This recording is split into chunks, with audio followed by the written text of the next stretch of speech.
cantidad de casas de apuestas que hay en nuestro barrio? A nosotras nos llamó mucho la atención la situación de los barrios de Madrid, que es donde nosotras vivimos. Casas de apuestas. Es curioso que se llamen casas, ¿verdad? O salones también. Son palabras que nos llevan a lo doméstico, a un lugar donde sentirnos cómodos, seguros.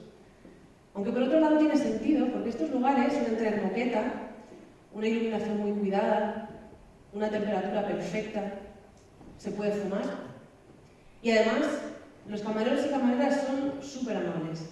Como además te ven a través de las cámaras, saben perfectamente cómo te está yendo la jugada, si se te acaba la bebida te rellenan el vaso. Te hacen sentir como en casa, en definitiva. Al final, es como estar en casa jugando un videojuego o como estar en una sala de cine rodeado de mucha gente, pero con tu pantalla individual.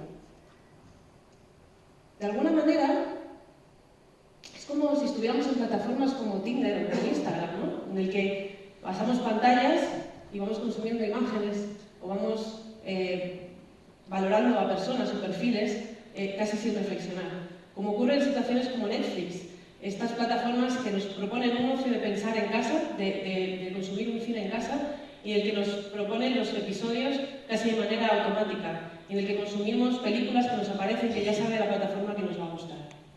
De alguna manera, nos vemos reflejado en plataformas de ocio inmersivo e individualizado, donde los únicos momentos de reflexión son los de insertar la siguiente moneda: valorar a un amante más, ver un episodio más, consumir otra película más o hacer una apuesta más. Después de todo esto, nos dimos cuenta de que lo que estábamos empezando a investigar, las casas de apuestas, eran simplemente un asunto dentro de un fenómeno mucho mayor: las prácticas de ocio en soledad en la ciudad contemporánea. Y nos dimos cuenta de esto cuando empezamos a desplegar todo lo que hay detrás del pensamiento que os acabo de contar en un mapa de conexiones. Entre todos estos asuntos no hay una única posible narrativa, realmente hay muchas más. Nosotras podríamos haber escrito un artículo de investigación, como nos propone la academia, pero la academia nos obliga a pensar estas cuestiones de manera lineal, nos obliga a comunicarlas de manera lineal. Y nosotros no pensamos de manera lineal. Además, nos obliga como investigadores a trabajar solos. Y nosotras creemos que estas cosas no podemos verlas solos. Nosotros creemos que para investigar y para transformar nuestra manera de ver el mundo tenemos que hacerlo juntos. Creemos además en la implicación de otras disciplinas para poder crear conocimiento. Creemos además en la fuerza que tiene el arte para emocionarnos y para poder aprender de las cosas que nos importan. Y creemos en la importancia de investigar a través de la acción para que lo que hacemos no se quede en el papel, sino en la experiencia. Es por eso que proponemos Issues.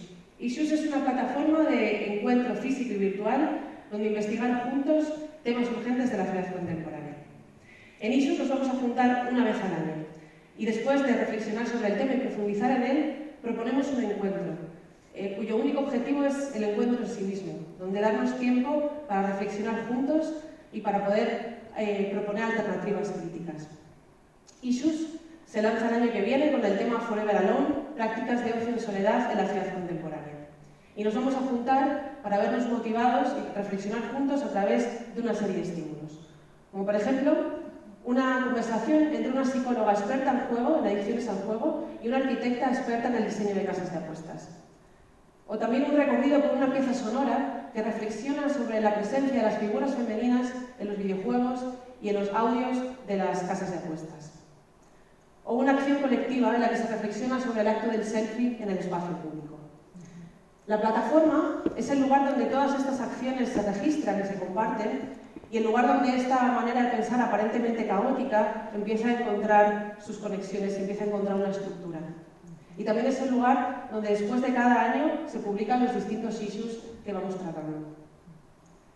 Issues es un experimento de investigación y en comunicación. Queremos ofrecer una manera innovadora de observar los fenómenos que nos rodean para poder ofrecer alternativas críticas juntos.